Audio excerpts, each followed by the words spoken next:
English shorthand dictation at 100 words per minute. Ready? Start. Now, generally speaking, this political aspect of the Asian struggle is drawing to its natural and inevitable culmination. But at the same time, the economic aspect continues and is bound up with all manner of economic problems affecting the world. From the Asian point of view, it has become essentially a matter of extreme urgency to deal with these problems. From the world point of view, it is equally urgent, really, because unless these problems are dealt with in Asia, they affect other parts of the world. I have no doubt that you, ladies and gentlemen, who are members of this commission, realize the importance of what I have said and will make it clear to the United Nations that any attempt to pay inadequate attention to Asian problems is likely to defeat the end which the United Nations has in view. In Asia, many historical forces have been at work for many years past, and many things have happened which are good and many things which are not so good, as always happens when impersonal historical forces are in action.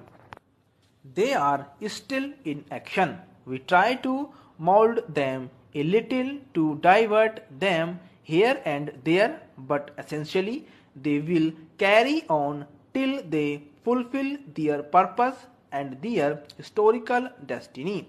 That historical destiny can only be one of complete political and economic freedom within some kind of world framework.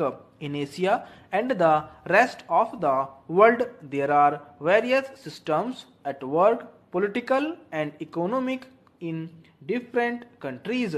Obviously, it will not be possible to cooperate easily unless we proceed on the basis of not interfering with any system, political or economic, in any country, leaving it to that country to develop as it chooses within the larger sphere of world cooperation.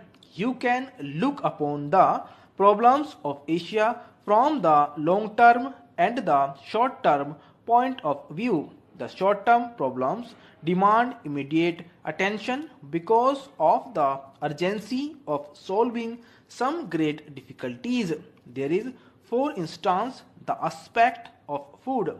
It is an extraordinary state of affairs that in a country like India or similar predominantly agricultural countries, we should lack food, or that we should not have a sufficiency in food. There is something obviously wrong if that kind of thing happens. I have no doubt in my mind that India, for its part, can and we will produce enough food for itself. Tomorrow will be the 31st anniversary of our independence. On the eve of this auspicious occasion, I greet you, my fellow citizens at home and abroad, and offer you my good wishes. Much has happened in the last 1 year. The government has done its best to restore the rule of law and the liberties of our people.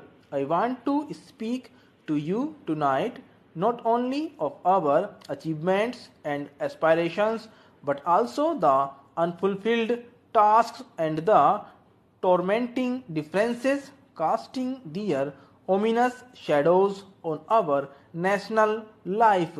A country of India's dimensions, with its missed opportunities and mounting challenges, remains a nation in constant evolution despite its impressive strides in many spheres.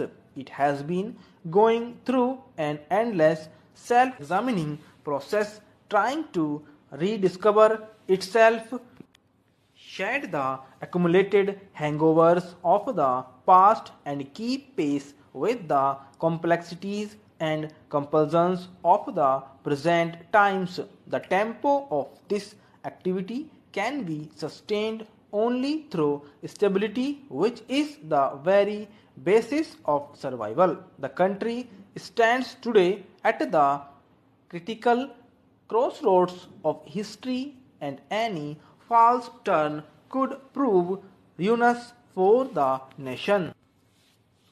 In a democracy, there is always place for honest differences.